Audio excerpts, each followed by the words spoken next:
আসসালামু আলাইকুম। অবশেষে আমরাও রওনা দিয়ে দিলাম গরিবের মিনি কক্সবাজার খ্যাত দক্ষিণ চরটিকি বেড়িবাঁধের দিকে। সকাল থেকেই আজকে অনেক বৃষ্টি ছিল, তারপরও আমরা ভাবতেছিলাম কখন বৃষ্টিটা থামবে, আর বৃষ্টিটা থামলেই আমরা বেরিয়ে যাব। অবশেষে বৃষ্টিটা থামলো এবং আমরাও চলে আসলাম গরিবের মিনি কক্সবাজারে। বৃষ্টির দিন হওয়া সত্ত্বেও কিন্তু এখানে অনেক দর্শনার্থী এসেছে এবং আমরাও তাদের সাথে সাথে এখানে সৌন্দর্য উপভোগ করতে থাকলাম।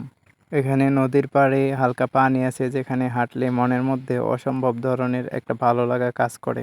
নদীর পাড়ের এই সৌন্দর্যটা উপভোগ করার জন্য এখানকার আশেপাশের লোকজন সহ অনেক দূর দূরান্ত থেকেও অনেক মানুষ প্রতিনিয়তই ছুটে আসে ঘোরার জন্য। নদীর পাড় একটি পারফেক্ট জায়গা। নদীর পাড়ে আসলে এমনিতেই মানুষের মন ভালো হয়ে যায়।